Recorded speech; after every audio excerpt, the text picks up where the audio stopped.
Bueno, hoy vamos a ver el capítulo de cómo hacer un procesador multiciclo.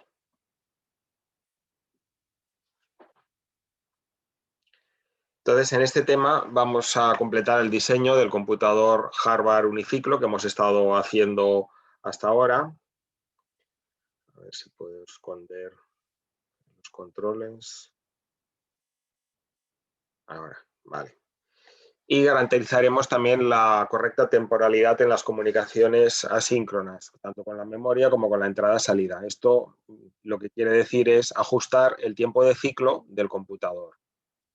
Luego, una vez hayamos eso, haremos una versión multiciclo en la cual dividiremos las instrucciones de lenguaje máquina en lentas y rápidas. Las lentas serán las de acceso a memoria y las rápidas serán todas las otras.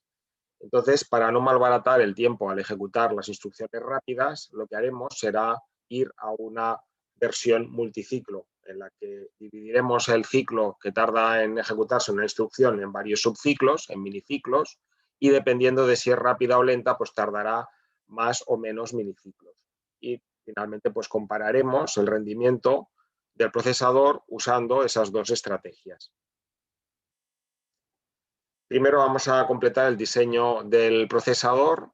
Las señales de la palabra de control, desde que se produce el flanco ascendente de reloj, pues las señales van a tardar un cierto tiempo en estabilizarse. Antes de estabilizarse pueden aparecer valores que no son correctos. Estos valores que van bailando antes de la estabilización se llaman glitches.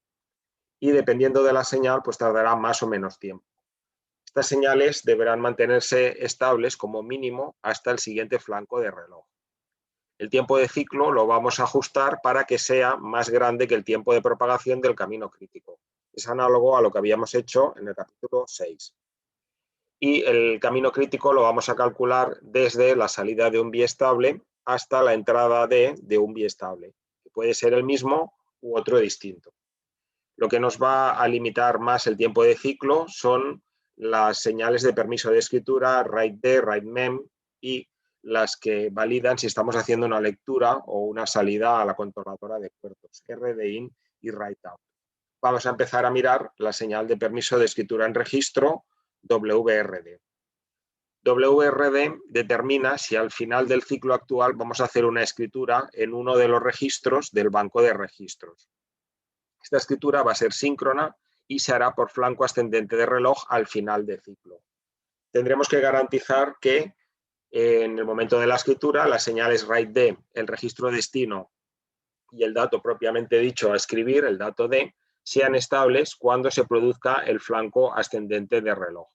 El orden en el que se estabilicen esas tres señales es irrelevante. Lo que es importante es que en este momento de aquí, que es cuando tenemos el flanco ascendente de reloj, las tres señales tienen que estar estabilizadas. Fijaros que no está sombreado el valor, por lo tanto están estabilizadas. Si esto se cumple, la grabación será correcta.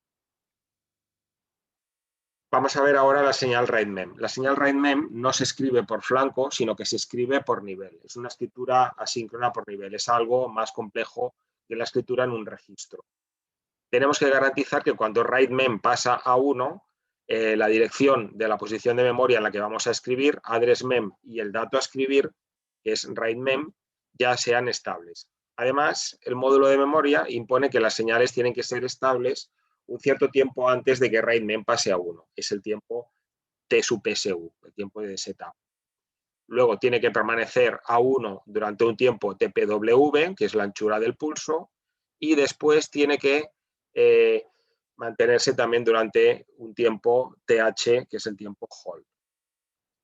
Este sería el cronograma de una escritura correcta. Entonces, fijaros que la suma de estos tres tiempos es lo que nos define la zona esta verde, y dentro de esta zona verde tienen que estar estables tanto address-mem como write-mem. Si uno de ellos se volviera indefinido antes de tiempo, pues la grabación no sería correcta. Entonces, por ejemplo, que write-mem pasa a ser indefinido, que es lo que está sombreado en el cronograma, justo después del final de T sub H, con lo cual esta grabación en memoria sería correcta.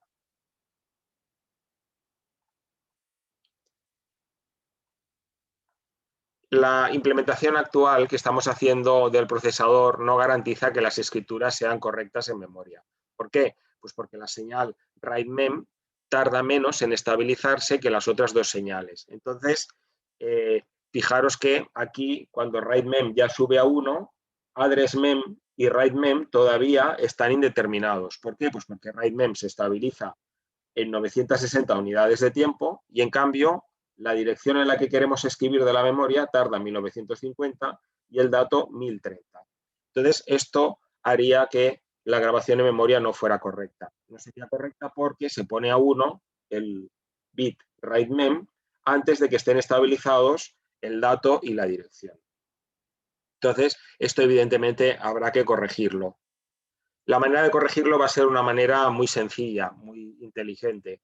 Nosotros, si os acordáis, habíamos diferenciado lo que era la salida de la ROM de control, write_mem, y la write_mem con un guioncito, que hasta ahora habíamos puesto una línea punteada y no decíamos lo que poníamos entre medio. Bueno, pues no lo decíamos porque todavía no lo habíamos explicado. La explicación es precisamente lo que vamos a hacer ahora. La solución es tan sencilla como multiplicar la señal write_mem por la negada del reloj. Entonces, además, nadie nos fuerza a que los dos periodos del tiempo de ciclo, el t_1 y el t_0, sean de igual duración. Vamos a jugar para que el tiempo t_1 sea lo suficientemente largo como para dar tiempo a que se hayan estabilizado las señales. Entonces, fijaros que aunque write_mem se suba a 1 antes de la estabilización de write_mem, antes de write_out, que no lo tenemos dibujado aquí, nosotros vamos a retrasar el paso a 1 multiplicando esta señal write_mem por la negada del reloj. Si este es el reloj, esta de aquí es la negada del reloj, por tanto, write_mem solo valdrá 1 en este trozo. Entonces, si nosotros controlamos el tiempo t_1 y el tiempo t_0, podremos forzar que write_mem suba a 1 a partir del tiempo que nosotros hayamos calculado, que será el tiempo necesario para que se hayan estabilizado el dato y la dirección en la que queremos escribir. Entonces, aquí sí tenemos ya la situación corrigiendo el problema que teníamos antes. Fijaros que write_mem se estabiliza antes que address_mem y el dato, write_mem mayúscula, pero al multiplicar write_mem por la negada del reloj, lo que hemos hecho ha sido retrasar la subida a 1 de write_mem de una manera muy simple, simplemente multiplicando por una AND a la cual le entran este write_mem y la señal de reloj. Y entonces ahora ya cuando sube a 1 ya están estabilizados address_mem y write_mem. Hemos retrasado el tiempo necesario para que write_mem, el bit write_mem, pase a 1. Vamos a ver ahora qué hacemos con las señales RDIN y write_out. En realidad presentan el mismo nivel que write_mem. Write_out, acordaros, es la que valida los valores de las señales address input output y write_out cuando hacemos una instrucción out, y RDIN valida los valores de las señales address input output cuando hacemos un in. Aparte, pues tenía también lo de los efectos laterales para reducir el número de estados que necesitábamos en el protocolo de handshaking. Asumiremos que las restricciones temporales de los puertos de entrada-salida son menos restrictivas que las de escritura-memoria. Lo más lento va a ser la escritura-memoria. De hecho, por eso las instrucciones lentas son las de memoria. Entonces, lo que vamos a hacer es aprovechar exactamente la misma estrategia. Para dar más tiempo a que se estabilicen las señales, lo que haremos es que write_out y RDIN pasará a ser el valor que hay dentro de la ROM control logic, que son estos de aquí sin el guión, multiplicados por la negada del reloj, de tal manera que únicamente en la última parte del ciclo estos bits pasarán a valer 1. Por tanto, si miramos cómo hemos modificado la lógica de control, fijaros que es una modificación muy simple. Añado una puerta NOT para calcular la negada del reloj y la negada del reloj la multiplico por la salida write_out de la ROM para obtener write_out, RDIN lo mismo con la negada del reloj para obtener RD_IN y write_mem lo mismo, lo multiplico por la negada del reloj para obtener write_mem. Le ponemos el guión para diferenciar de que realmente pues, no es la misma señal porque esta está un poco retrasada. Está retrasada para dar tiempo suficiente a que se estabilicen las señales necesarias en el proceso de escritura. Vamos a ver ahora el cálculo del tiempo de ciclo del computador Harvard uniciclo, y para ello lo que tenemos que hacer es identificar el camino crítico y su tiempo de propagación. Para ello tenemos que saber cuáles son los tiempos de propagación de cada uno de los bloques involucrados, desde las puertas, biestables, multiplexores, ROM, etc. Entonces, de todas estas instrucciones, nosotros en realidad tendríamos que hacer el análisis para todas, no lo haremos, y si lo hiciéramos nos daríamos cuenta de que la instrucción más crítica es la load byte. La que más va a tardar es load byte. Entonces, vamos a hacer ahora con esta sí, con todas las otras no, porque nos daría menos tiempo, pero con esta sí, porque nos va a dar el tiempo máximo. Vamos a hacer el seguimiento de por dónde se propagan las señales y cuál es el tiempo acumulado. Y ese tiempo nos permitirá ajustar el tiempo de ciclo. Entonces, cuando ejecutamos una instrucción, ¿de dónde partimos? Pues nosotros partimos del contador de programa, del registro PC. ¿Y dónde acabamos? Pues hacemos un load. El load lo que hace es leer un dato de memoria y escribirlo en un registro. Por tanto, acabará el camino en un registro del banco de registros. Entonces, este es el esquema que tenemos de nuestro procesador completo y el inicio lo tenemos aquí, en el registro que almacena el contador de programa. El registro que almacena el contador de programa tarda 100 unidades de tiempo. Esto entra en el bus de direcciones de la memoria de instrucciones. ¿Aquí qué obtenemos? Aquí obtenemos la instrucción. La instrucción tarda este tiempo acumulado, más el que teníamos, 100 más 800 da 900. Y esa instrucción, ¿qué tenemos que hacer? Lo primero que hacemos con la instrucción es obtener la palabra de control, decodificarla, ¿no? Y de esta decodificación, lo que nos interesa ¿qué es? Es obtener, por ejemplo, la extensión de signo del número de 6 bits, que eso es lo que más va a tardar. Coger el número y hacer la extensión de signo. Entonces, ¿esta n a dónde va a parar? Esta n de la instrucción es el operando inmediato que va a entrar por aquí. Va a entrar por aquí y ¿qué vamos a hacer? La vamos a sumar con el registro fuente A. Entonces, aquí a la salida de la ALU tengo la suma del número contenido en el registro fuente A más la extensión de signo del número de 6 bits. Esta, fijaros, es la dirección. Esta es la dirección de la memoria de datos a la cual yo voy a leer el contenido. Por tanto, una vez hecho esta operación, que la tengo aquí, aquí tengo la dirección, vamos a la memoria de datos. La memoria de datos también tarda un cierto tiempo en hacer el acceso y darnos la salida. Y esta salida, ¿a dónde va a morir? Pues va a morir, va a acabar dentro del banco de registros, en el registro especificado como registro destino. Por tanto, el camino crítico es todo este camino que hemos dibujado por aquí. ¿Lo veis? Bueno, entonces, empezamos por la instrucción. La instrucción lo que hacemos es obtener el operando inmediato n a partir de la extensión de signo del número de 6 bits que está codificado en la instrucción. Pues eso simplemente la instrucción entra dentro de la ROM Control Logic y este multiplexor me va a seleccionar la extensión de signo, esta de aquí, del número de 6, ¿no? Y esto pues va a tardar un tiempo en darme la n, que es la extensión de signo del número de 6 bits. La ALU, ¿qué es lo que hace? La ALU, por una parte, en la entrada X le va a entrar RA, por la entrada Y le va a entrar la extensión de signo del número de 6 bits y lo que va a hacer es la suma. Entonces, si acumulamos los tiempos de suma, pues me da este 1950 y aquí a la salida de la ALU lo que tengo es la suma del contenido del registro fuente A más la extensión de signo del número de 6 bits.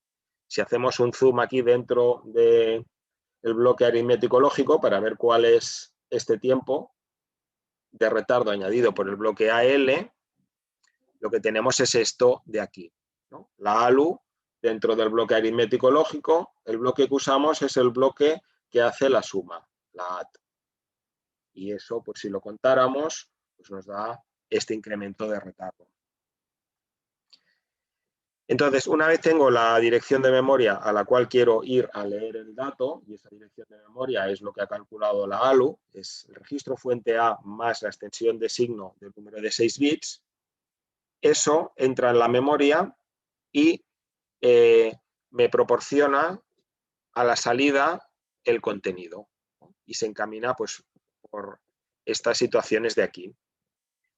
Entonces, si es un load byte, únicamente sale un byte a la salida y dependiendo de si la dirección es par o impar, pues seleccionará el bloque par o el bloque impar.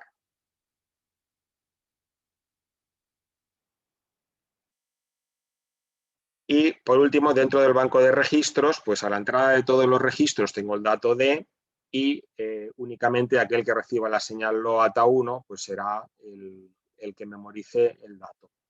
Entonces, haciendo la suma de todos esos números, me da que el tiempo de ciclo, como mínimo, tiene que ser de 2.950 unidades de tiempo.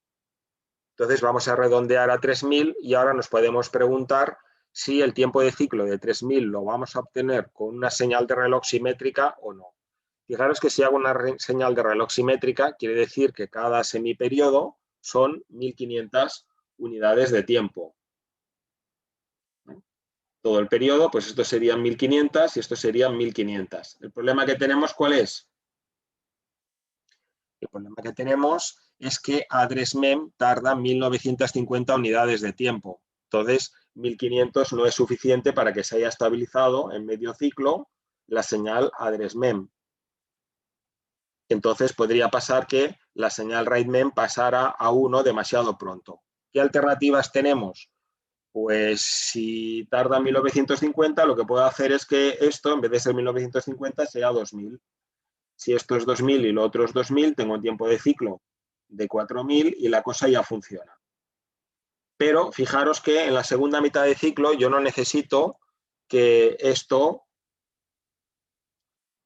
esté tanto tiempo en la segunda parte. Nosotros podemos hacer que el tiempo de ciclo no sea 50% aquí, 50% aquí.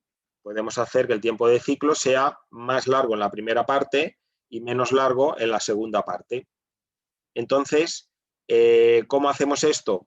Pues esto hacemos haciendo que el T sub 1 sean 2000. Bueno, si la escritura a final de ciclo es flanco de subida, en realidad hubiera sido mejor dibujarlo así. Entonces, en la primera parte, en vez de hacer 2000 y 2000, lo que vamos a hacer es que la primera parte sea más larga y la segunda pues sea más corta. Esto van a ser 2000 y esto van a ser 1000. Entonces, esto me permite mantener que el tiempo de ciclo sea suficiente para que el computador funcione y que esto sea suficientemente largo como para que la señal ADRESMEM tenga tiempo para estabilizarse, ¿no? Y aquí al final de ciclo, cuando venga el flanco ascendente de reloj, pues la cosa se estabilice. Entonces, esta es la alternativa que vamos a usar. Un tiempo de ciclo que va a tener un ciclo de trabajo que no será del 50%. No está igual de tiempo a nivel alto que a nivel bajo. Está más tiempo a nivel alto que a nivel bajo. Con esta especificación de 2000 en la primera parte y 1000 en la segunda, si hacemos el análisis para la memoria RAM, no lo voy a hacer, tenéis aquí más o menos explicado y en los apuntes, pues llegamos a la conclusión de que la cosa cuadra y puede funcionar sin problemas. Entonces, ¿cuál es el tiempo de ejecución de un programa? Pues como cada instrucción tarda un ciclo en ejecutarse, si mi programa tiene n instrucciones, el tiempo que va a tardar va a ser el número de instrucciones por el tiempo de ciclo. Por tanto, el cálculo es sencillo. Ahora lo que vamos a hacer es un ejemplo con varias versiones de un programa que hace exactamente lo mismo. Varias variaciones, varias maneras de hacerlo, pero todas dan el mismo resultado. Entonces, una de las ventajas de Assembler es que es muy fácil saber el tiempo que va a tardar en ejecutarse el programa. Cuando tú haces un programa en C, es mucho más complicado saber cuánto tiempo va a tardar, porque también depende de las optimizaciones que haga el compilador. No tienes un control total. En cambio, trabajando en Assembler sí tenemos un control pues, mucho más preciso de lo que la máquina va a hacer. Entonces, ¿este ejemplo en qué consiste? Este ejemplo consiste simplemente en copiar un vector de 1000 bytes que está almacenado en una memoria RAM. Está almacenado a partir de la posición 0x5000 en hexadecimal y lo que vamos a hacer es copiar 1000 valores que hay a partir de esa posición a la posición 0x8000. Por tanto, 1000 valores del 0x5000 al 0x5000 más 1000 los vamos a copiar al 0x8000 más 1000. Entonces, la primera versión que se nos puede ocurrir es utilizar una copia en la cual hacemos un bucle, primero hacemos un prólogo o una inicialización y luego en cada pasada del bucle lo que hacemos es copiar un valor. Entonces, para ello yo mantengo dos punteros, uno que lo memorizo en el registro R1, que me guarda la dirección a partir de la cual empiezan los datos, y otro que lo guardo en el registro R2, que me especifica la posición a partir de la cual empiezo a copiar los datos.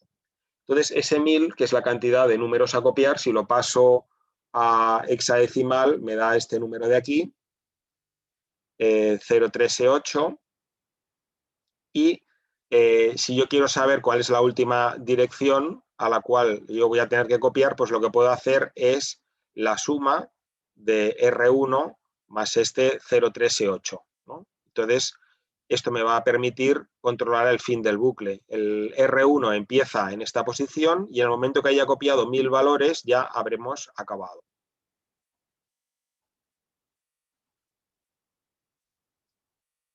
Entonces, la parte de instrucción es simplemente preparar los punteros para saber dónde empezamos a copiar y cuál es el destino y la cantidad de números a copiar. Entonces vamos a ver este código, hice un pequeño esquema para que se pudiera entender un poco mejor, a ver cómo funciona. Bueno, pues cuando inicializo, el registro R1 contiene la dirección 0x5000 y el registro R2 contiene la dirección 8000. Entonces lo que hago es leo el valor de esta posición de memoria, la posición 5000, y lo guardo en el registro 4. Y entonces en la posición apuntada por R2 voy a guardar ese mismo número que está en R4. A continuación, incremento el puntero de R1 a la posición siguiente, pasa de la 5000 a la 5001, y el del destino pasa de la 8000 a la 8001 y vuelvo a hacer la copia. Por tanto, vamos copiando uno a uno. Leo una posición de origen, escribo en la posición destino. Incremento posición origen, incremento posición destino. El incrementar posición origen es esta línea, incrementar posición destino es esta línea de aquí. Por tanto, esta parte de aquí es la que hace la copia propiamente dicha, pero luego tengo que mirar a ver si he llegado al final. R3 es la última dirección a la cual tiene que llegar el registro R1. Entonces comparo a ver si R1 ha llegado a ese último valor. Y si no ha llegado, si no se cumple, ¿qué es lo que hacemos? Pues volvemos aquí al inicio del bucle. Por tanto, fijaros que este programa tiene 7 instrucciones, que son estas de aquí primeras, que se ejecutan una única vez antes de entrar en el bucle, y 6 instrucciones que se ejecutan tantas veces como iteraciones hagamos. Entonces, las primeras instrucciones, las del prólogo, solo se hacen 7 veces, y las otras 6, ¿cuántas veces se hacen? Se hacen 1000. ¿Por qué se hace 1000 veces? Pues porque este bucle lo vamos a hacer 1000 veces. Por tanto, ¿cuál es la cantidad de instrucciones ejecutadas para copiar esos 1000 números? 6000. Hemos hecho un total de 6000. Bueno, 6000 más 7, ¿no? 6007, aproximadamente 6000 instrucciones. Fijaros que la inicialización es despreciable frente a lo otro, porque el bucle es el que está más tiempo ejecutando el programa. ¿Habéis entendido esta primera versión? Sí. Vale, pues ahora vamos a pasar a una segunda versión que os va a sorprender, vais a pensar, ¿y por qué lo hacemos aquí? Pues así, pues bueno, cuando veáis el resultado lo entenderéis. Lo que vamos a hacer aquí es que en cada iteración vamos a memorizar 4 valores y vamos a escribir esos 4 valores. Y entonces, claro, si en cada pasada del bucle leo y copio 4 valores, quiere decir que en la siguiente iteración el puntero R1 lo tendré que haber incrementado en 4. Entonces, ¿eso qué quiere decir? Pues quiere decir que yo leo en el registro R4 el valor del puntero R1, lo almaceno en la posición destino, leo el de R1 más 1 y lo almaceno en la destino, leo el de R1 más 2 y lo almaceno en el destino, leo el de R1 más 3 y lo almaceno en el destino. Y fijaros que como aquí la operación esta de lectura-escritura la he hecho 4 veces, pues el puntero de R1 lo tengo que incrementar en 4 y el de R2 lo tengo que incrementar también en 4. Entonces, fijaros que si en cada pasada yo copio 4 números, para copiar 1000 números ya no necesito 1000 iteraciones, necesito 250. ¿No? 250 por 4 son las 1000 copias en total. Entonces,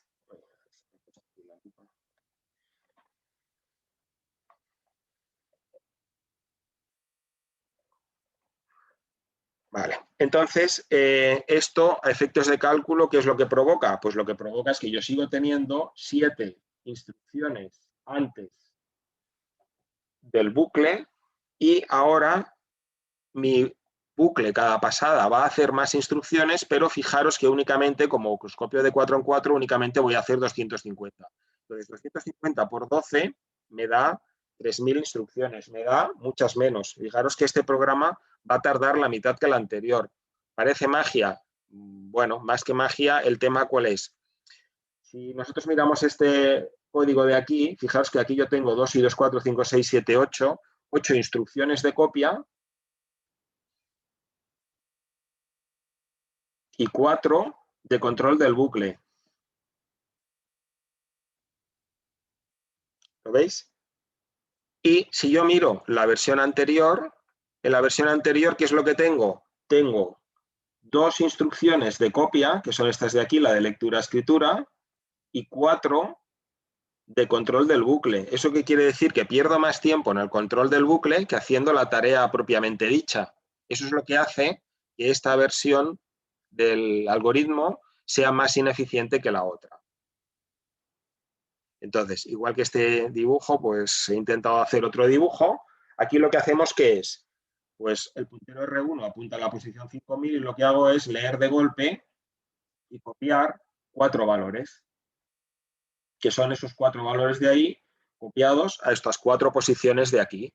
Y una vez hecho esa lectura-escritura de esos 4 valores, incremento el puntero ahora no en una posición, sino en 4 posiciones. Y el de escritura, pues lo mismo, 4 posiciones. ¿Lo veis? Ahora tengo muchísimas más instrucciones dedicadas a hacer la copia que no a la gestión del bucle.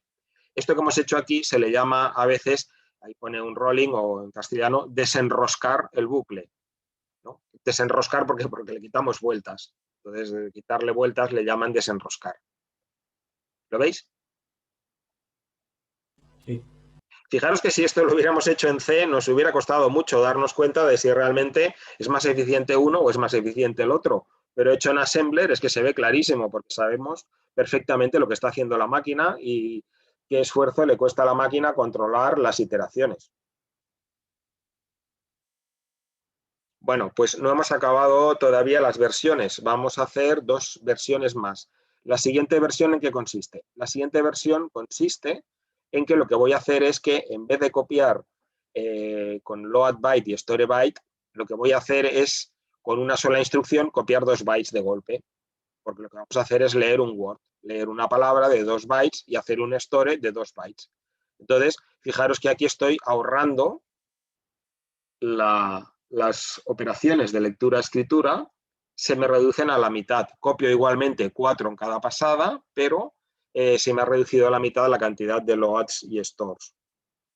¿Lo veis? Las instrucciones del prólogo ya en esas versiones ya no las pongo porque son las mismas, siguen siendo 7. Y ahora lo que tengo pues siguen siendo, como en cada iteración copio 4 números, pues para copiar 1000 sigo necesitando 250 iteraciones. Pero ahora fijaros que son 4 más 4, son 8 instrucciones por iteración. Hemos bajado a 2000. Ya no son 3000, sino que son 2000. Por tanto, también es ostensiblemente más rápido. Entonces, el dibujo es exactamente el mismo, lo único que las instrucciones, pues el load me lee 2 bytes, el store me escribe 2 bytes, se me ha reducido a la mitad la cantidad de loads y stores.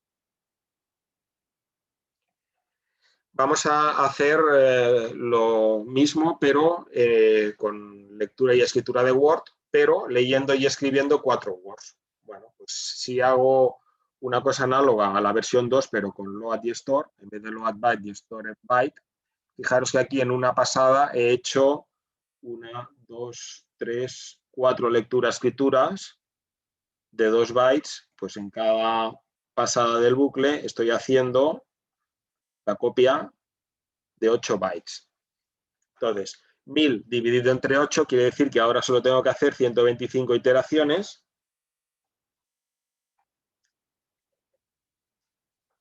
Solo tengo que hacer 125 iteraciones y 125 iteraciones por las 12 instrucciones que tengo aquí me da 1500 instrucciones. Hemos bajado de 2000 a 1500.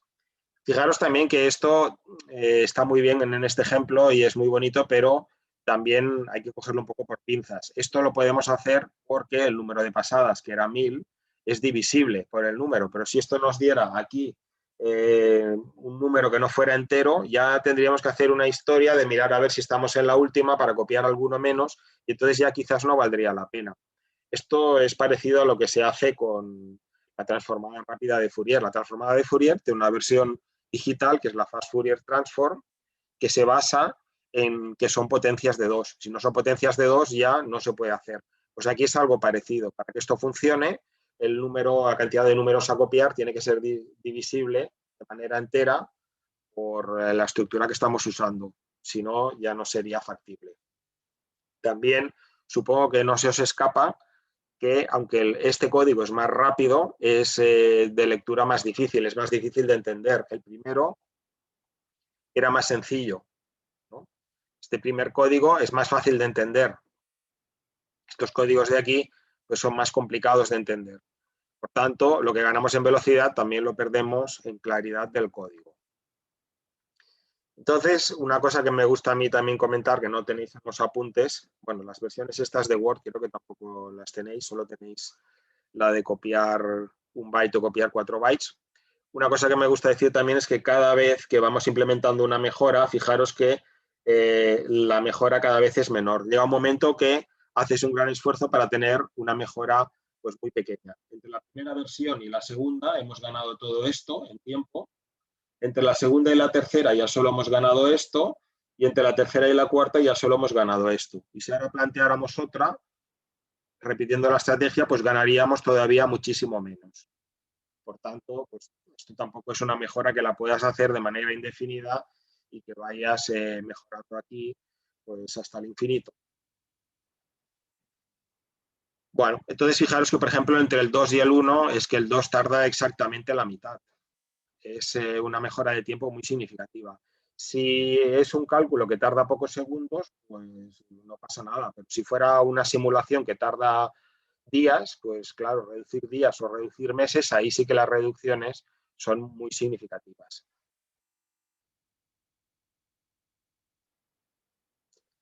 Vamos a ver ahora lo que es el multiciclo y para ello pues vamos a comparar lo que son las instrucciones lentas y las rápidas. Si nosotros analizamos el camino crítico en cada una de las instrucciones que puede ejecutar nuestra máquina, veremos que las instrucciones lentas son las de acceso a memoria. El load, load byte, store, store byte. Esto es de esperar porque la ALU tiene que hacer la suma y luego además hay que acceder a la RAM y el acceso a la RAM es lento. Entonces, en todas ellas, el tiempo del camino crítico es próximo a 3000 unidades de tiempo. Por otra parte, las otras instrucciones, si miramos de las otras cuál es la más lenta es el compare lower or equal. Y en este caso, el tiempo de propagación es únicamente de 2210. ¿Esto qué quiere decir? Pues quiere decir que cuando nosotros ajustamos el tiempo de ciclo a 3000, estamos haciendo que, salvo con las de lectura, escritura, memoria, en las otras estamos perdiendo como mínimo 790 unidades de tiempo por cada instrucción. Entonces, esto evidentemente es una pérdida de tiempo considerable porque en realidad en un programa no todas las instrucciones son lentas. De hecho, la mayoría normalmente van a ser rápidas. Entonces, para no malbaratar tiempo del procesador cuando ejecuta instrucciones lentas, lo que vamos a hacer es que no todas las instrucciones van a tener el mismo tiempo de ejecución. Algunas se ejecutarán más rápido y otras más lento. Esto lo podríamos hacer de dos formas. Lo que se nos podría ocurrir es como si dijéramos un reloj con taquicardia, ¿no? Taquicardia que se acelera cuando ve que la instrucción es lenta, rápida, y se retrasa cuando ve que tarda más tiempo en completar un periodo, cuando ve que la instrucción es lenta. Bueno, esto sería complicado, no es lo que hacemos, no vamos a hacer que la frecuencia de reloj cambie, sino que lo que vamos a hacer es un procesador multiciclo, que se llama. Vamos a introducir un tiempo de ciclo de duración inferior al tiempo necesario para ejecutar cualquier instrucción. A este ciclo le vamos a llamar miniciclo. Entonces, la ejecución de cada instrucción requerirá de varios miniciclos. Las instrucciones lentas tardarán más miniciclos que las rápidas. Y de esta forma pues, podremos gestionar de manera simple las instrucciones rápidas y las lentas con un tiempo ajustado a lo que cada una de ellas necesita.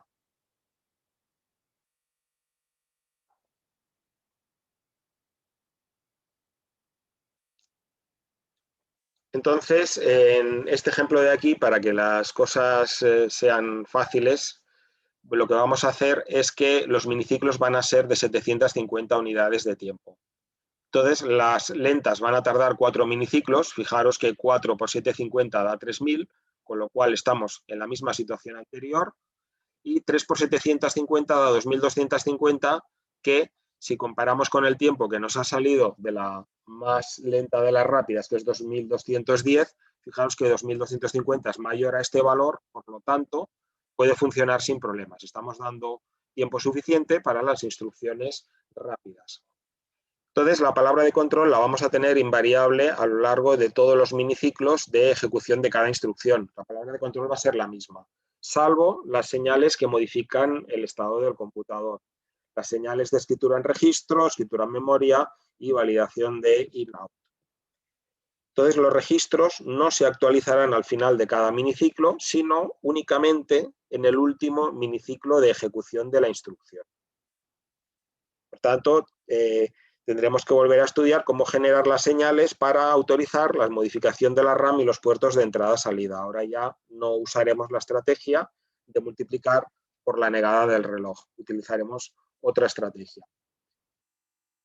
Y lo que vamos a hacer es pues, hacer la modificación mínima posible de la lógica de control para que funcione. Por tanto, como resumen, en el hardware uniciclo actualizamos el contador de programa al final de cada ciclo y actualizamos el recfile al final de los ciclos en los cuales la señal de escritura en registro, de permiso de escritura, vale 1. En el hardware multiciclo no podemos actualizar al final de cada miniciclo, lo haremos únicamente en el último miniciclo y habrá que añadir una señal que va a ser la señal de permiso de carga, la señal de permiso de escritura en el registro contador de programa. Una señal LOAD-PC que únicamente valdrá 1 en el último miniciclo. Por tanto, se mantendrá el valor del contador de programa durante todas las miniciclos de los que consta la ejecución de una instrucción. Entonces, las señales de permiso de escritura en registro también solo valdrán 1 en el último miniciclo. Vamos a verlo en un dibujo que he hecho. Bueno, lo veremos más adelante, que no lo tenéis en los apuntes, que yo creo que os ayudará a acabar de entender cómo funciona.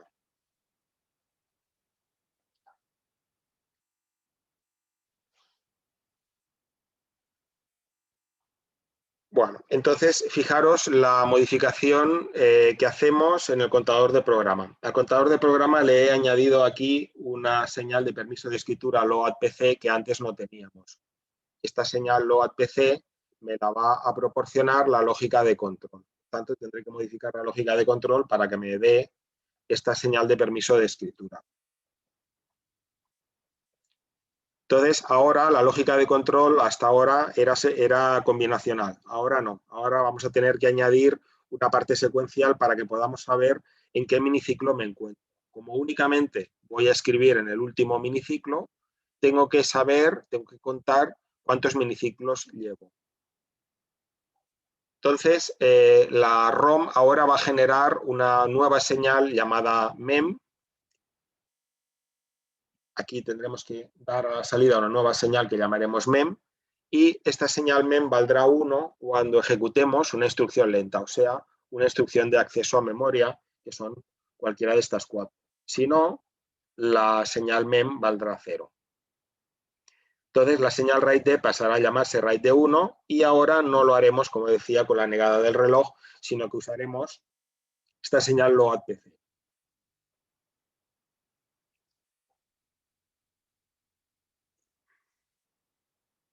Bueno, entonces tendremos que rellenar aquí esta parte sombreada en verde. Aquí habrá que modificar, ya no es la negada del reloj, sino que haremos otra estrategia. Entonces, el contenido dentro de la ROM, de la lógica de control, pues es fácil. La columna esta, MEM, fijaros que solo vale 1 en estos casos. ¿Y estos casos cuáles son? Pues son los casos de las instrucciones de lectura, escritura, memoria. Y en todos los otros casos vale 0. Fijaros también que esta señal nunca vale X, no puede valer X. Tiene que valer siempre o 0 o 1. 1 para las lentas y 0 para todas las otras, que serán las rápidas. Entonces, ¿cómo lo vamos a hacer? Pues para que nosotros tengamos o 3 o 4 miniciclos, lo que vamos a hacer es modelar con un grafo. Y ese grafo, pues fijaros que cuando es una instrucción rápida, el bitmem vale 0. Y entonces, cuando vale 0, ¿qué hace? Pues del estado inicial pasa por este estado, por este y por el último. Por tanto, pasa únicamente por 3 estados, por 3 miniciclos. Cada estado de estos, pues la evolución de uno a otro vendrá dada por un miniciclo. En cambio, cuando es una instrucción lenta, fijaros que la diferencia la tenemos aquí. Si la instrucción es lenta, haremos este estado adicional y tardaremos un estado más en llegar al final.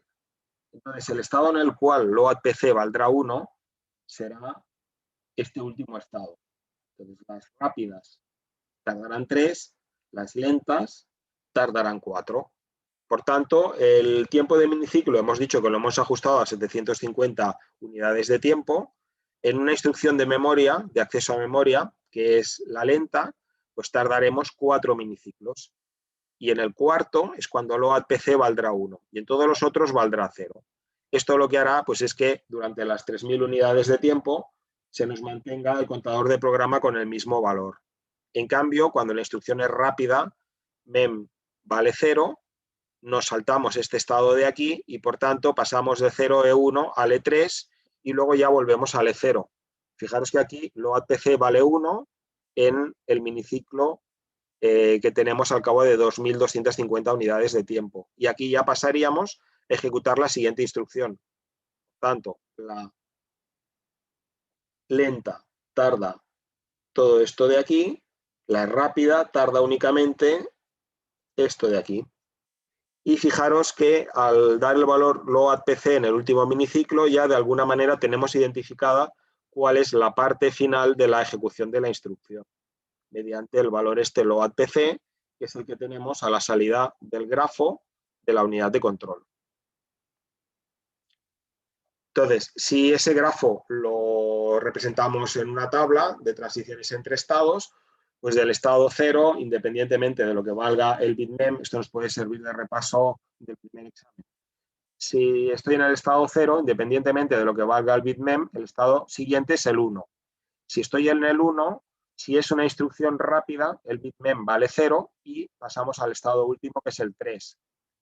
Si estoy en el estado 1 y es una instrucción lenta, paso al estado 2. Y del estado 2, independientemente de lo que valga el bitmem, que ya no lo miramos, saltamos al estado 3. Y del estado 3, independientemente de lo que valga el bitmem, volvemos al estado 0. Entonces, esto lo podemos implementar con una ROM y 2 biestables.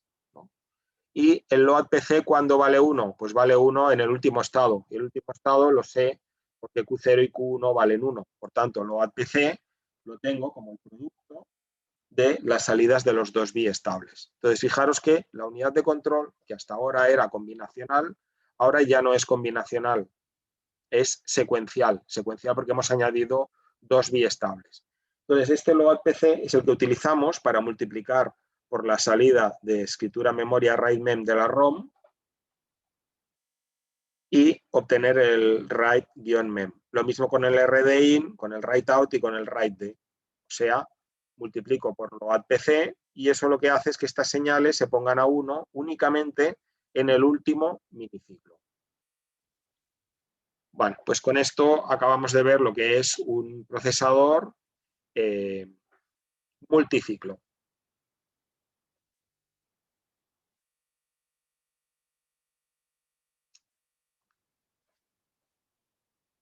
¿Hacemos un descanso ahora o queréis que acabe el tema y luego hacemos ejercicios?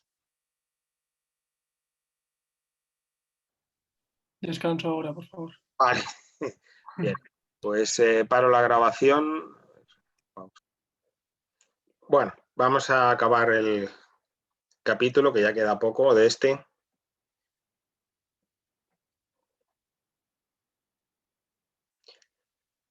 Entonces, si nosotros queremos mirar el tiempo de ejecución de un programa en el computador Harvard uniciclo, es fácil porque todas las instrucciones tardan 3.000 unidades de tiempo y, por tanto, el tiempo de ejecución es el número de instrucciones multiplicado por 3.000 que tarda cada una de ellas.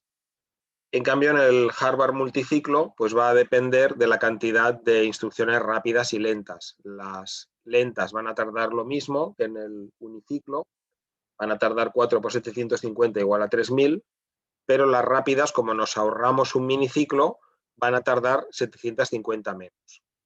Entonces, lógicamente, el cálculo pues tendrá que depender, el cálculo del tiempo de ejecución, de la cantidad de instrucciones rápidas y lentas. Tendremos que contar cuántas rápidas hay y esas tardarán 2.250 y cuántas lentas hay y esas tardarán 3.000. Pero, salvo que el programa contenga solo instrucciones lentas, pues el Harvard multiciclo siempre va a ser más rápido que el uniciclo.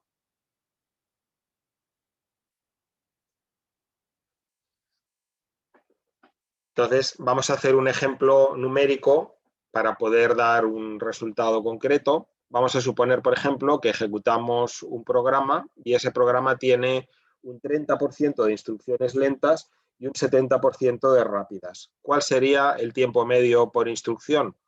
Pues 30% que tardan 4 miniciclos. Esto de aquí son miniciclos.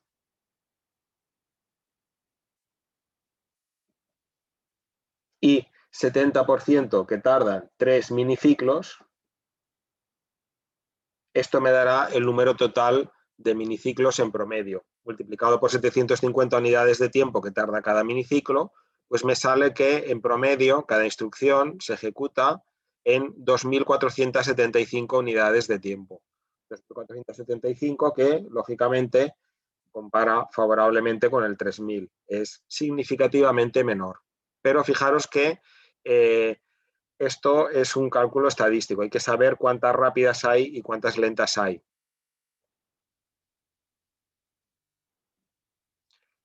Pues a partir de estos números nosotros podemos calcular el porcentaje de mejora. Entonces, el porcentaje de mejora depende de qué tomemos como referencia. Entonces, la manera de hacerlo es una regla de 3. Si, por ejemplo, queremos saber cuánto tardará más el uniciclo que el multiciclo, siempre lo que cogemos como referencia es el que le asignamos el 100%. Entonces, como referencia es cuando decimos respecto a. Pues cuánto tardará más el uniciclo respecto a el multiciclo, es coger el multiciclo como referencia. Y coger el multiciclo como referencia quiere decir que a los 2.475 unidades de tiempo por instrucción que tarda en promedio el multiciclo, lo consideramos como el 100%. Esa es la referencia. Entonces, si a 2.475 le corresponde 100, a 3.000 le corresponderá X. Hacemos la regla de 3, ¿no? Este por este igual a este por este, y me sale que la X es 121,2. Por tanto, el multiciclo, cuando el multiciclo tarda 100, el uniciclo tarda 121,2. O lo que es lo mismo, tarda un 21,2% más, ¿no? Que es la diferencia de 100 menos 121,2. Pero podemos mirarlo al revés. ¿Cuánto tardará menos en porcentaje el multiciclo que el uniciclo? Ahora la referencia es el uniciclo. Respecto a el uniciclo, la referencia es el uniciclo. Por tanto, si tomamos como referencia el uniciclo, a los 3000 unidades de tiempo por instrucción le corresponde 100 y a los 2475 del multiciclo le corresponderá X. Hacemos la regla de 3 y me sale que la X es 82,5. Por tanto, tarda un 17,5% menos, que es la diferencia entre 100 y 82,5. Fijaros que en los porcentajes, si yo tengo 100 y de 100 paso a 200, yo aquí he tenido un incremento del 100%, ¿no? Pero si tengo 200 y de 200 bajo a 100, de 200 a 100, estos 100 que bajo respecto al 200 es un 50%, no es un 100%. O sea, los porcentajes, dependiendo de respecto a qué lo calcules, te va a dar una cosa o te va a dar otra. ¿Lo veis?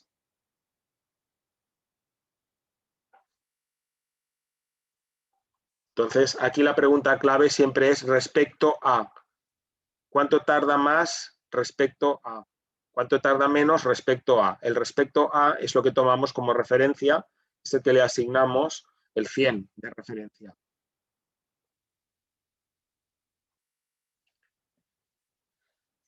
A veces también los cálculos los podemos hacer con velocidad. Entonces, aquí lo que se trata es que si el uniciclo ejecuta una instrucción en cada 3000 unidades de tiempo, tarda 3000 unidades de tiempo en ejecutar una instrucción.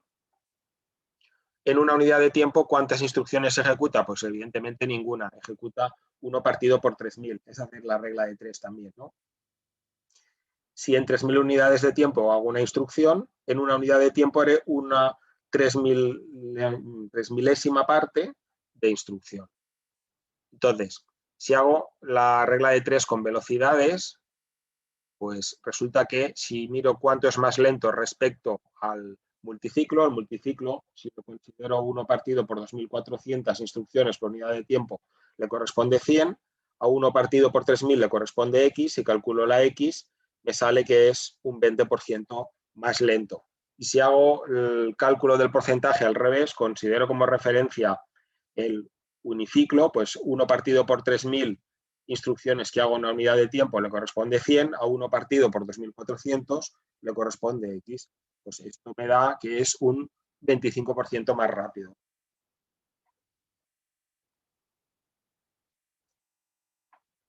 Bueno, vamos a hacer ahora otro ejercicio que creo que sí, lo tenéis en el PDF del capítulo y no sé si también está en algún ET. Se trata de calcular el tiempo de ejecución del siguiente programa en los computadores SIS Harvard uniciclo y multiciclo y el porcentaje de aumento de la velocidad de ejecución del multiciclo respecto al uniciclo. Entonces, si yo quiero saber el tiempo de ejecución, pues lógicamente tengo que saber cuándo acaba el programa y la manera de hacerlo pues, es ejecutándolo línea a línea, igual que hemos hecho en otros. Estas primeras líneas, ¿qué hacen? Pues esta primera lo que hace es cargar R0 igual a 0x1000. ¿Esta qué hace? Lee en R1 el contenido de la posición de memoria 1000 y me han dicho que esto asuma que el valor que me queda dentro de R1 es el valor 002B. Bueno, aquí ¿qué es lo que hacemos? Aquí lo que hacemos es poner R3 igual a 0, R4 igual a 1, R6 igual a menos 1, que serían pues, las 4 Fs. ¿Y aquí qué hace? Hace R2 igual a AND de R1 con R4. Entonces, la AND de R1 con R4 lo que hace es darme únicamente el último bit. Porque R4 vale 1. Todos los bits están a 0 menos el último. Entonces, aquí lo que hago es sumar la cantidad de bits activos. Es parecido a un ejercicio que habíais hecho en algún otro ET. De todas maneras, aquí, como lo que me piden no es el resultado final, pues tampoco hace falta que lo calcule. Lo que me piden es cuántas instrucciones se ejecutan para hacer la totalidad del programa. Entonces, la clave viene por aquí. Fijaros que el decidir si seguimos haciendo el bucle o no depende de R1. Y R1, fijaros que cada vez estoy desplazando una posición, el -1, que hemos metido aquí, es una posición a la derecha. Entonces, ¿cuántas veces tengo que desplazar el R1 una posición a la derecha para que al final me dé 0? Fijaros que si yo esto lo paso a binario, ¿qué tengo? Tengo 4 ceros, 0, 0, 1, 0 y luego la B, que sería 11, 8, 2, 10 y 1, 11. Bueno, ¿cuántas veces tengo que desplazar a la derecha R1 para que me dé 0?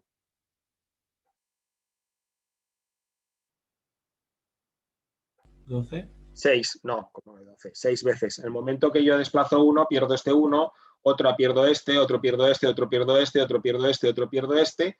Ya, como por la izquierda se añaden ceros, al cabo de 6 vueltas, ya el resultado que me queda en R1 es 0 y entonces me da la salida, que es el número de bits activos, que lo tengo memorizado en R3. Por tanto, ¿cuántas iteraciones hace el bucle? Hace 6. Entonces, ¿aquí qué tengo? Tengo 6 instrucciones antes del bucle, que son estas de aquí. Tengo 1, 2, 3, 4 instrucciones en el bucle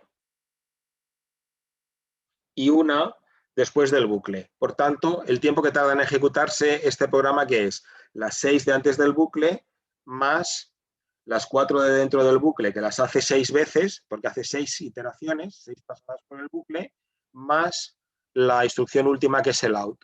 Esto da 31 instrucciones. Y de estas 31, ¿cuántas son rápidas y cuántas son lentas? Pues fijaros que las lentas son las de acceso a memoria. Aquí, la única lenta que hay, ¿cuál es?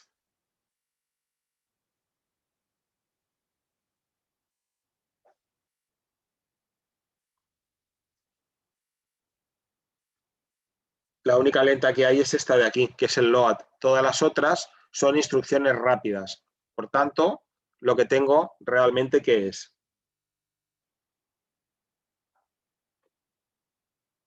Lo que tengo es 30 instrucciones rápidas y una lenta, que es el load.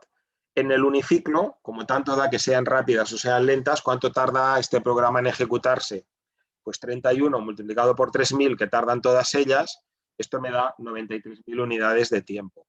En el multiciclo, aquí el enunciado me ha dado, bueno, no me lo ha dado, son los datos de antes, las lentas tardan 3.000 y las rápidas tardan 2.250.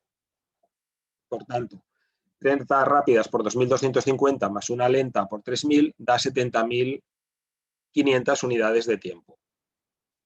Entonces, pues igual que antes podemos hacer la regla de 3, en realidad, como el número de instrucciones total es el mismo, pues la n se me acaba simplificando y si yo lo hago, la regla de 3 la hago con velocidad, una instrucción o n instrucciones me las hace en 93.000 unidades de tiempo, el otro me hace las n en 70.500, me sale que es un 31,9% más rápido el multiciclo que el uniciclo.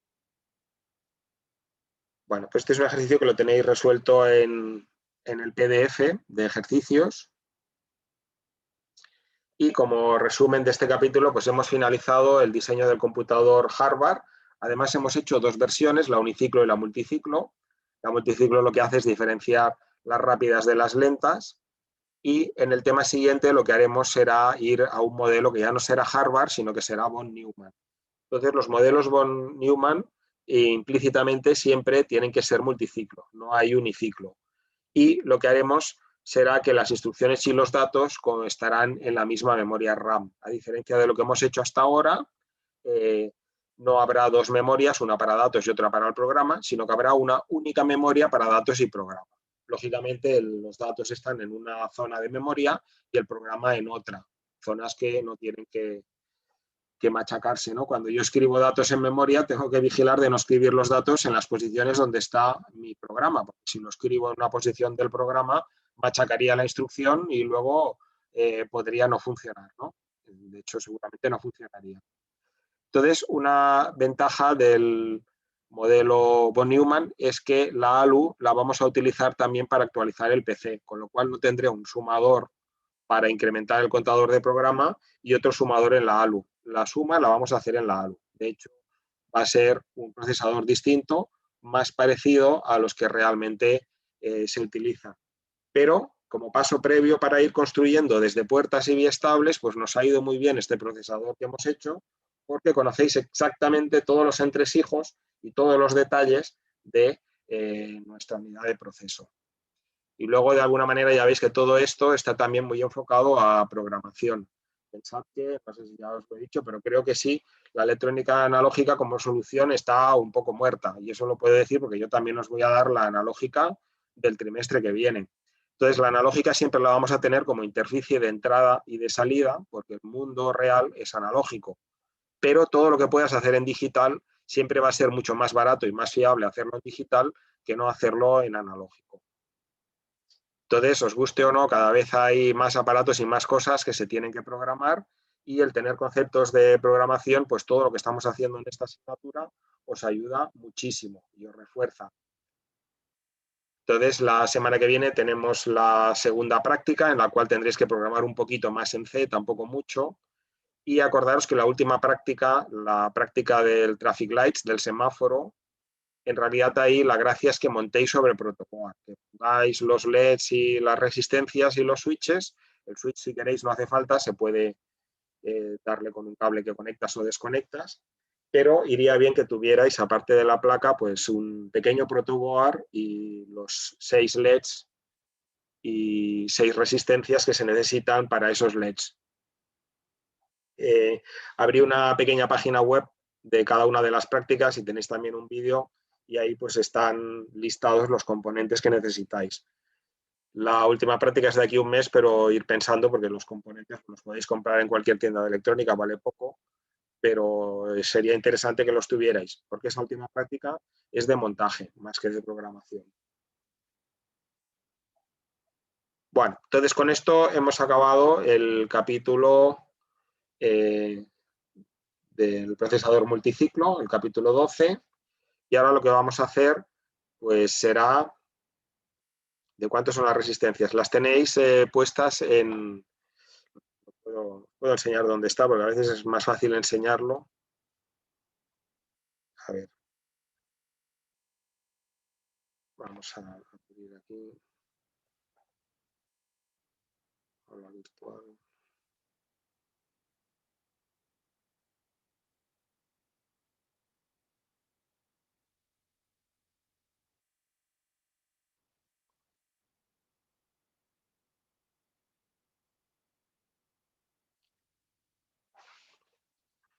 ¿Veis el L-Campus, verdad?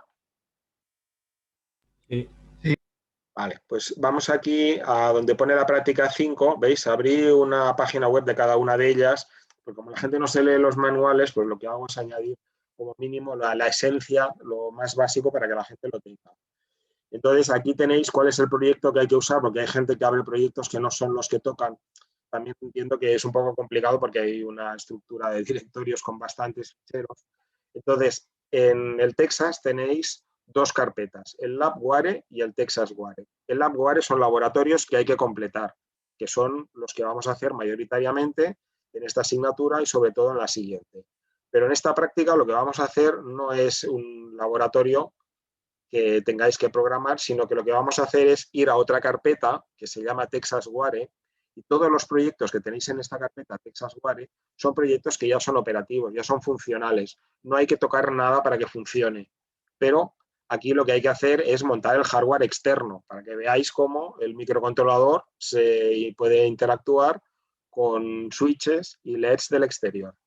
Entonces, si ponéis el switch exterior lleva cada uno de ellos una resistencia de 10K. Y en cambio, las resistencias de los LEDs, que son para limitar la corriente, pues son resistencias de 470 ohms. Entonces, claro, para hacer un semáforo y que el semáforo quede bonito, pues como es un semáforo de una intersección de dos coches, pues lo óptimo sería tener dos rojos, dos amarillos y dos verdes. Si tenéis todos los LEDs del mismo color, pues bueno, pues lo hacéis también, pero claro, no se verá tan bonito. Quiere decir que si alguien ya tiene componentes, tiene LEDs, pues no hace falta que los compre, y si alguno no lo tiene del color que toca, no pasa nada. Entonces, pensar también en los cables de conexión.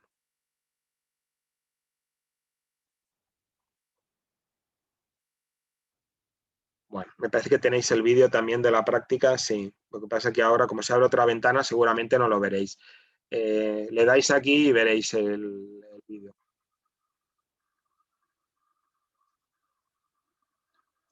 Bueno, entonces básicamente hay dos pulsadores y sobre todo lo interesante es cuando piden paso los dos sentidos de la calzada, que tiene que dar paso rotativo a los dos, no que uno monopolice el recurso y solo esté verde uno de los sentidos, sino que vaya intercalando y dando paso a los dos sentidos del gráfico.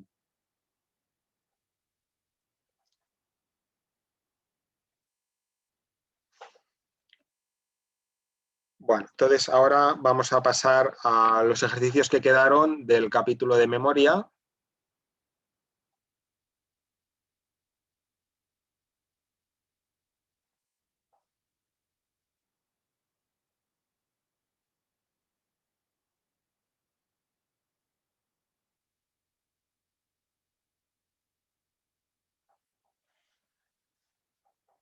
Bueno, si os acordáis había un pequeño error y es que estaba copiado como resultado pues la misma tabla en los dos apartados. Por tanto, la solución no correspondía. Esto ya lo arreglé. Exacto. Teníais en la versión del otro día, del lunes, estaba aquí en la parte de arriba la misma tabla de abajo. Eso evidentemente era un error que ya lo he corregido. Y aquí lo que nos pedían que era hallar la palabra de control de la instrucción load R2, 10, R6. Entonces, acordaros, siempre lo que va pegado al mnemotécnico, ¿qué es? Es el destino. Por tanto, el registro destino es el registro 2. Por tanto, en @d hay que codificar un 2. El operando inmediato, la n, ¿dónde va? La n va aquí. Ojo también que aquí hay gente que lo mete donde le viene en gana. La n es la n y la dirección del puerto de entrada-salida pues es otro campo, no tiene nada que ver, no son intercambiables. Entonces, si es una instrucción de lectura de memoria hacia registro, fijaros que, bueno, luego el registro fuente A, ¿cuál es? Es el 6. ¿Cómo sabemos que el 6 es el registro fuente A y no el B? Porque si os acordáis, dentro de la ALU, cuando hago la suma, ¿no? La ALU, son unos calzoncillos del revés, lo que entra por Y es la N y lo que entra por la X es el registro fuente A. Por tanto, lo que estamos codificando aquí no puede ser el registro fuente B. El registro fuente B entraría por la Y, que es el mismo sitio por el que entra la N. Eso no funcionaría. Tiene que ser el RA. Por tanto, en RA ponemos el 6. Registro fuente B, fijaros que no se usa, por tanto, tanto da, son XXX. Este es el multiplexor que controla si a la ALU por aquí le entra el registro fuente B o le entra la N. Entonces hay que ir al multiplexor, mirar la señal de control, a ver si ese bit, para que deje pasar la N, tiene que valer 0, tiene que valer 1. Si lo miramos, veremos que es un 0. Luego, el tema de la ALU, acordaros que aunque aquí nosotros carguemos de memoria a registro, realmente la ALU está haciendo aquí una suma. Está haciendo la suma de R6 más la extensión de signo del número de 6. Entonces, esta suma provoca que el código de operación y el código de función sean esos que tenemos ahí. El 100 es el de suma y para operación aritmética, pues operación 00. Aquí lo que tenemos que dejar pasar al banco de registros es lo que sale de la memoria, porque estamos haciendo una lectura a memoria y el contenido de la posición de memoria dada por R6 más la extensión de signo de 10 es lo que tiene que entrar al banco de registros. Si miramos el multiplexor que hay encima del banco de registros, veremos que los bits tienen que valer de selección 0,1. Como os queremos escribir en registro destino es R2, bit de permiso de escritura tiene que valer 1. Write out, acordaros, solo vale 1 cuando hacemos un out. Como no hacemos un out, pues tiene que valer 0. RDIN lo mismo, RDIN solo vale 1 cuando hacemos una lectura de puerto. Como no estamos haciendo una lectura de puerto, tiene que valer 0. RaidMem lo mismo, solo vale 1 cuando escribimos en memoria. No estamos escribiendo en memoria, estamos leyendo, por tanto tiene que valer 0. Y el bitbyte igual. Y el take and branch, como no estamos haciendo un salto, pues tiene que valer 0. Entonces, fijaros que esto es prácticamente lo mismo en todos los capítulos. Lo único que vamos haciendo capítulo a capítulo, pues ir añadiendo cositas. En el capítulo de memoria añadimos la memoria y eso dio lugar pues, a que saliera el bit RaidMem, que hasta ahora no teníamos. Pero todo lo otro pues continúa funcionando exactamente igual. Entonces, esto es a partir del mnemotécnico sacar la palabra de control y la parte de abajo es al revés. A partir de la palabra de control sacar el mnemotécnico. Esto puede ser un poco más complicado, pero fijaros que aquí hay, bueno, aquí englobé 3 bits, pero en realidad tendría que haber englobado estos dos. Estos 2 bits de aquí, ¿qué es lo que me indican? Lo que me indican es que estoy escribiendo en memoria porque RaidMem vale 1. Si RaidMem vale 1, ¿esto qué implica? O que es un store o que es un store byte. Entonces, si el bit byte vale 1, quiere decir que estoy escribiendo un byte y, por tanto, quiere decir que el mnemotécnico es un store byte. Por tanto, el store byte viene de estos 2 bits de aquí que he marcado en rojo. ¿Lo veis? Entonces, el -3 es el operando inmediato que viene aquí.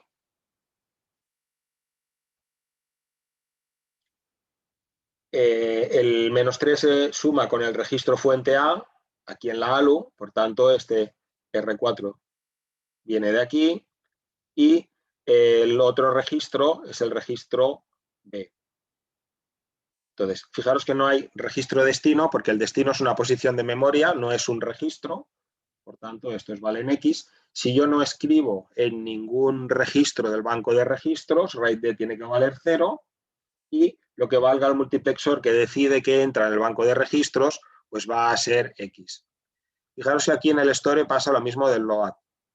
La ALU está haciendo la suma del R4 más la extensión de signo de 6 bits del -3. Entonces, para que haga la suma, el código de operación y el código de función tienen que ser el 00100, que es el que codifica la suma.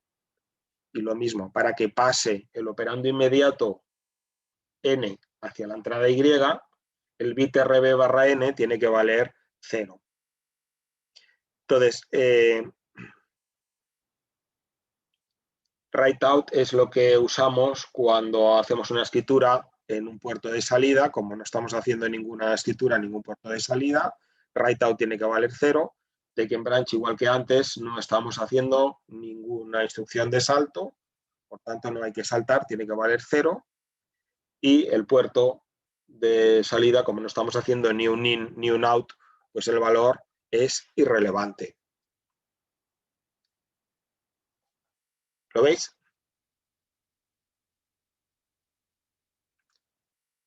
Bueno, otra cosa que se os puede pedir es que sepáis llenar alguna fila o alguna columna de la lógica de control, en concreto de la ROM.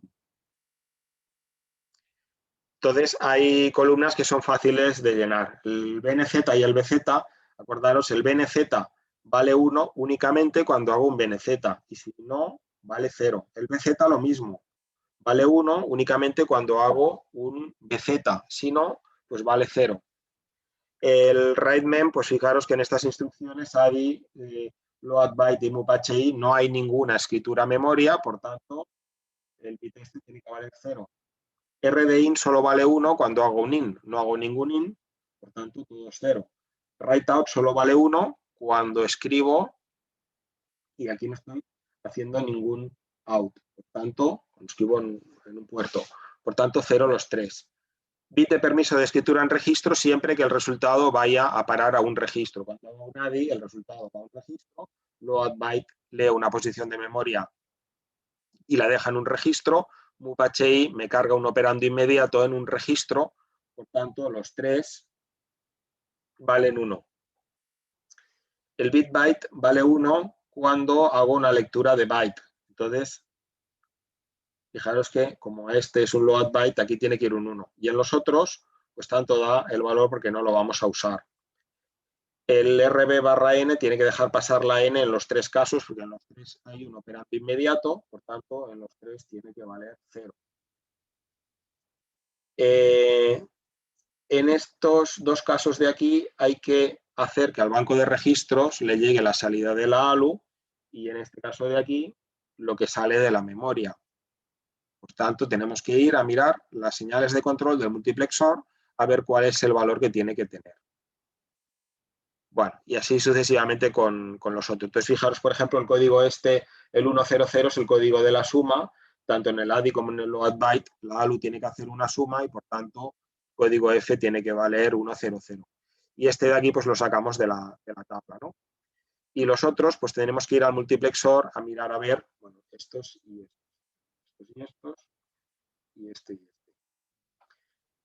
Y los otros, los de control de la señal de multiplexor, tenemos que ir al chuletario y mirar a ver cuál es el valor que tenemos que dejar pasar, ¿no? En el caso del multiplexor del destino, pues depende de en qué bits esté codificado el registro de destino.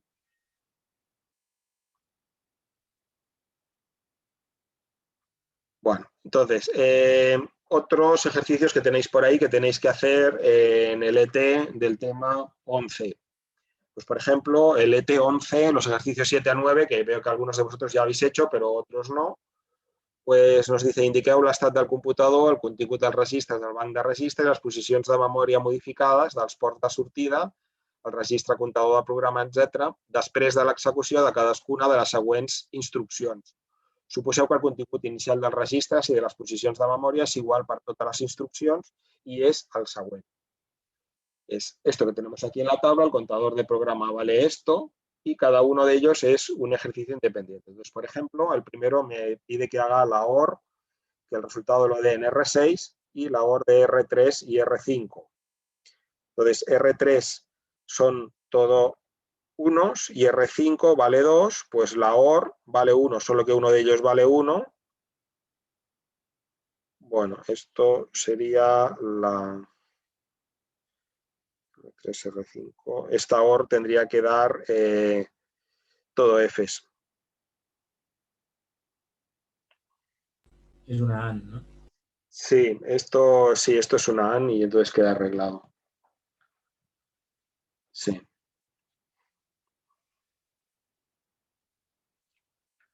Sí, sí.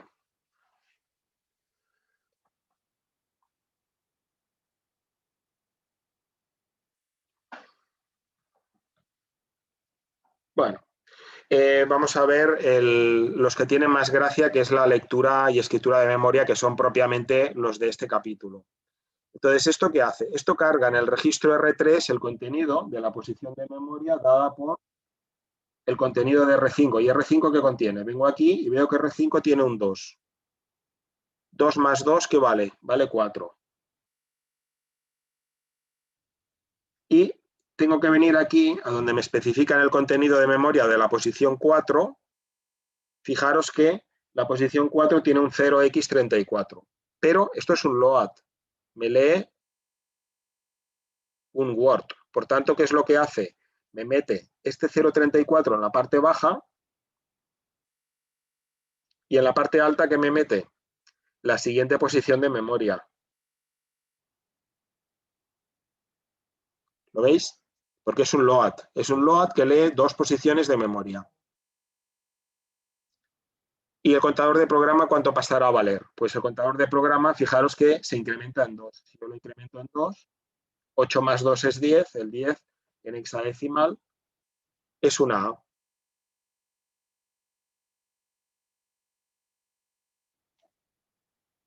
¿No? Vamos a ver ahora el load byte. Bueno, borro porque se me quedará un verde de líneas. Como luego tenéis el vídeo, pues lo podéis ver fácil. El load byte lo mismo. Tengo que leer en el registro 4 el contenido de memoria de la posición dado por 1 más el contenido de R4. El R4 vale 0, pues será contenido de memoria de la posición 1. ¿Y la posición 1 qué tiene? 0x F7. Por tanto, este F7 viene aquí. Pero ojo que realmente el load byte lo que hace es la extensión de signo del contenido del registro, por tanto, de la posición de memoria. Por tanto, el bit de más peso, que es el bit de signo, es un 1, hace la extensión de signo y me pone 2 Fs en la parte alta. Por otro lado, como cada uno de estos ejercicios es independiente de los anteriores, pues si esto tenía un A8 más 2, 8 y 2, 10, el 10 es una A, pues contador de programa pasa a tener ese valor de ahí. ¿Lo veis?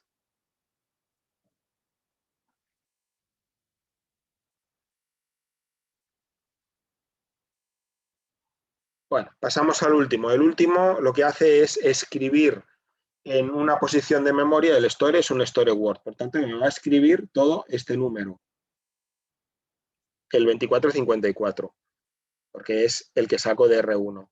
¿Y en qué posición de memoria lo escribe? Pues la posición de memoria viene dada por 7 más R3. ¿Y R3 qué vale? Vale todo Fs. Si yo a la ALU le pongo todo Fs, ¿esto cuánto me va a dar? Todo Fs es el -1. La ALU me interpreta los números como números enteros, con signo. Por tanto, es la dirección 6. Por tanto, lo que va a hacer es escribirme la posición 6 de memoria, que será esta de aquí, la que viene después de la 5, me va a escribir el valor 0x2454.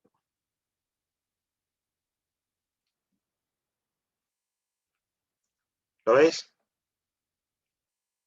Una cosa interesante es qué pasaría si aquí el load, en vez de ser 2R5, fuera 1R5. Si fuera load R3, 1R5, ¿esto qué sería? Sería cargar en R3 el contenido de la posición de memoria dado por 1 más R5, que vale 2. M de 3. Por tanto, ¿me carga en el registro 3 el contenido de memoria de la posición 3, que es este? No. Ojo que cuando hago una carga a registro, el bit de menos peso me lo pone a 0. Acordaros que las palabras están alineadas a dirección par. Entonces, el bit de menos peso se elimina. Si yo elimino el bit de menos peso, esto es lo mismo que el contenido de memoria de la posición 2. Y el contenido de memoria de la posición 2 es este 0x, sería 0x 04 20. ¿Lo veis? Este es el detallito que hay que tener en cuenta. Cuando yo hago un load byte o un store byte, yo puedo escribir dirección par, dirección impar. Eso no es ningún problema. Pero cuando hago un store o un load, la dirección siempre tiene que ser par. Y si no es par, le tengo que restar 1. Por esto de aquí. Entonces, ojo, no os olvidéis de eso. Las palabras siempre se leen o se escriben alineadas a dirección par, empezando por la parte de menos peso en la dirección par y la parte alta, pues la que viene a continuación.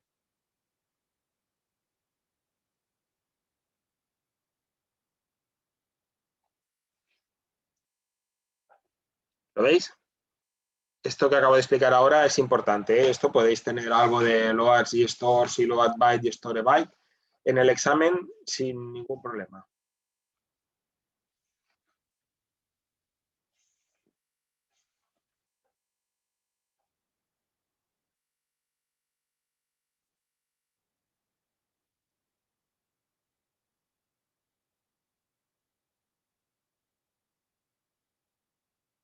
Ah, vale, aquí sí que estaba bien lo de la OR, ¿eh? El R4 con el R5 me da el 2.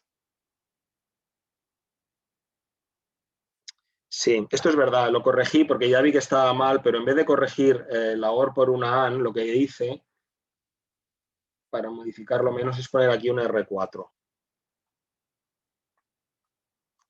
Corregí el de la solución, pero no corregí el del enunciado. Entonces, con el R4 ya sí que el ejercicio cuadra.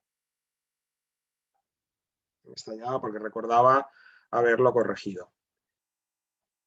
Bueno, vamos a hacer ahora otro programa, otro ejercicio típico en el cual se trata de ejecutar un programa. Cuando se trata de ejecutar un programa, yo siempre lo que recomiendo es ordenarlo todo en una tabla con columnas y cada columna una iteración. Si lo vamos apuntando desordenadamente, es muy difícil que nos salga bien.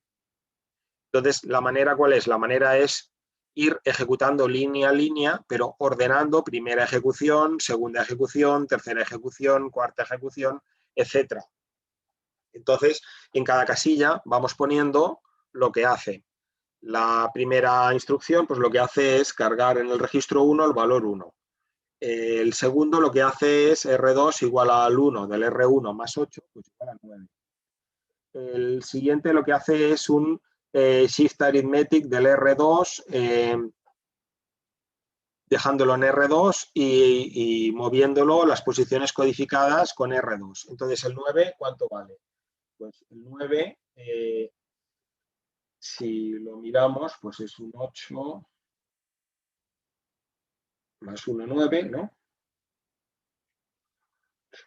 Entonces, fijaros que como en el shift me quedo con los 5 bits de menos peso, esos 5 bits de menos peso, el de signo es un 0.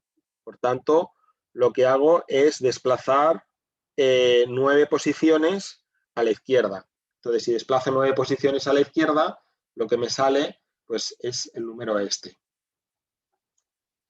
Entonces, siguiente, cargo en R7 el valor 1, cargo en R6 el valor 7, comparo a ver si R1 y R6 son iguales. Entonces, fijaros que R1 vale 1 y R6 vale 7, por tanto, no son iguales y, por tanto, no salta. Siguiente instrucción, hacemos la AND del R1 con el R7. El R7 contiene un 1. Esto en realidad lo que hace es mirarnos a ver si es par o impar. Como se cumple, salta, y un salto con 2 es 2 por n más 2. Vale, 2 por 2, 4, más 2, 6. Pues serán 2 y 2, 4, 5, 6. Salta a esta instrucción de aquí. Y las que no he ejecutado, pues las he marcado así con líneas. Entonces, esta, ¿qué es lo que hace? Escribe en la posición de memoria dada por R2 más 1 y R2 ¿cuánto vale? R2 lo tenemos aquí, vale 1200. 1200 más 1, 1201, igual a el contenido de R1, que el contenido de R1 lo tenemos aquí, es 1. Incrementamos R2 en 2, incrementamos R1 en 1, como R6 no vale 0, saltamos y este salto me lleva a la posición esta de aquí. Entonces, todo esto de aquí ya no se vuelve a ejecutar más. Eso solo era la parte de inicialización. Entonces, fijaros que este programa lo que va haciendo es que según si es iteración par o iteración impar, o escribe en posiciones de memoria pares o escribe en posiciones de memoria impares. Entonces, cosas importantes, cuando escribimos una posición de memoria, la posición de memoria solo caben 8 bits. Por tanto, lo que escribimos en una posición de memoria son 2 dígitos hexadecimales, no 4. Bueno, entonces, fijaros que la R1 se va incrementando y en el momento que llega a 7, pues ya la siguiente vez ya no volverá a hacer la pasada porque ya ha llegado al final. Por tanto, lo que hacemos aquí son 7 iteraciones. Entonces, ¿cuántas veces se ejecuta este programa? Pues es tan sencillo como contar cuántos recuadritos de aquí he marcado con contenido. Los que he marcado con contenido es porque esa ejecución, esa instrucción se ha ejecutado. Los que están así con rayas es porque se las ha saltado y por tanto no las ha hecho. Por tanto, fijaros que esto no es tan fácil como contar número de iteraciones y cantidad de instrucciones, es mejor hacerlo paso a paso. Entonces, si no, es muy fácil que nos equivoquemos. Porque fijaros que la instrucción que nos preguntan, que es el store byte 1 R2, R1, que es esta instrucción de aquí, esta instrucción no se ha ejecutado en todas las iteraciones, se ha ejecutado únicamente en 3. Entonces, si no hacemos toda la ejecución mano a mano, paso a paso, pues es muy fácil que nos equivoquemos. Ya sé que algunos los ETs esto lo hacéis probando, y como es un número entero, pues empezáis a darle hasta que sale, pero bueno, tenéis que entender de dónde sale el número y saberlo deducir, que tampoco es tan complicado.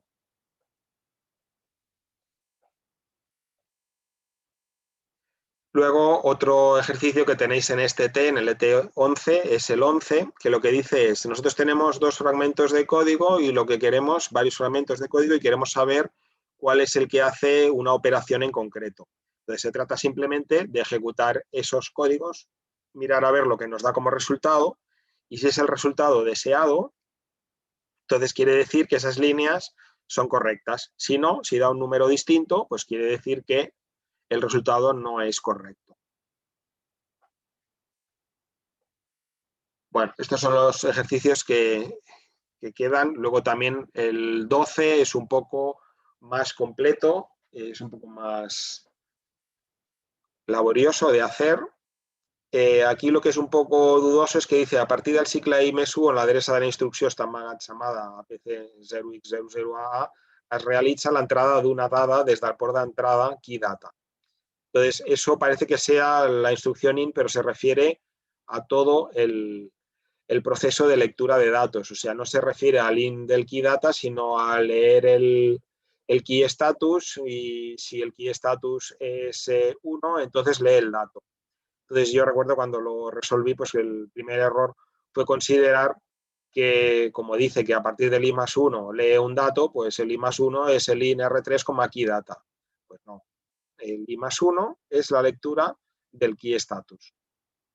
Entonces eso cuadra de alguna manera con la cantidad de líneas que tenemos aquí, con que la primera instrucción se ejecuta en el ciclo I-1. Este ejercicio es parecido a algún otro que habíamos hecho por ahí. Cada vez que hacemos una lectura del key data o el key status, hay que venir aquí al cronograma a leer, a ver cuál es el valor. Entonces, yo también estos ejercicios lo que recomiendo es montárnoslo como si fuera una tabla y entonces ir poniendo las señales, ordenarlo. Que si lo apuntáis en una hoja de arriba a abajo, cuesta mucho de leer y cuesta mucho de trazar. En cambio, si lo ponéis así en una tabla, pues se ve muchísimo más fácil, porque, por ejemplo, el write mem pues vale 1 cuando se hace un store, ¿no? Entonces, si yo aquí he calculado que hay un store, pues aquí esta señal va a valer 1. Y todos los otros, como no hago ninguna escritura a memoria, pues el store, el bit write mem tiene que valer 0.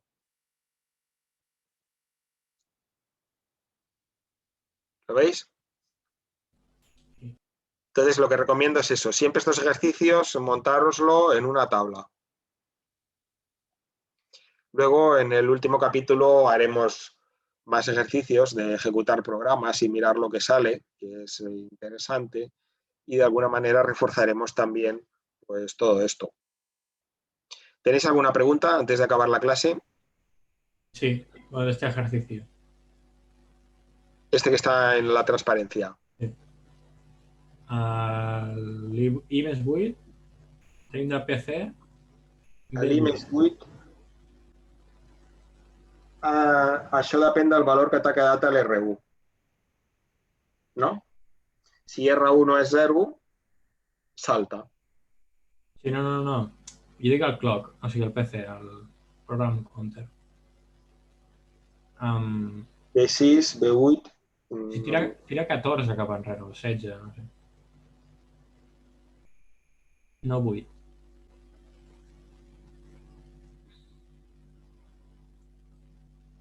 Bueno, pot ser que tothom no tingui el mateix enunciat.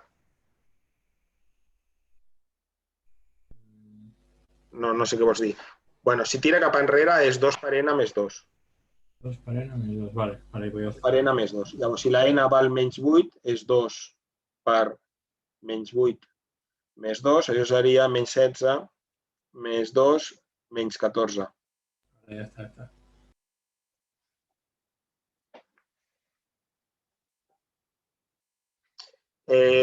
Pensad que no todos tenéis los mismos ejercicios. En algunos hay pequeñas variaciones en los datos precisamente para evitar que os paséis las respuestas y os copiéis. Entonces, algunos de los que he hecho aquí no se trata de que lo copiéis tal cual en LT, sino que es importante que lo intentéis razonar. Entonces, si tenéis la suerte de que el que está puesto aquí en la transparencia es el vuestro, pues sí os cuadrará, pero está bien que miréis a ver si ese valor os cuadra con lo que vosotros habríais puesto o no. De todas maneras, ya os digo que un ejercicio como este normalmente no los pongo porque estos son muy largos y si te equivocas arrastras los errores y es catastrófico. Y total, para entender cómo funciona el procesador, tampoco hace falta rascar tanto las señales. Bueno, ¿alguna pregunta más?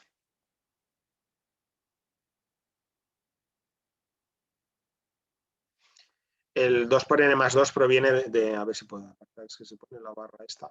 Proviene de aquí, ¿eh? La n esta, la unidad de control la ha multiplicado por 2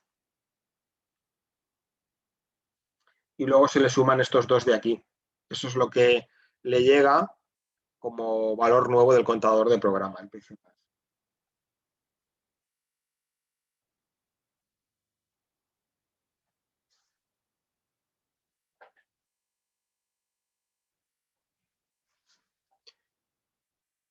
Bueno, ¿alguna pregunta más?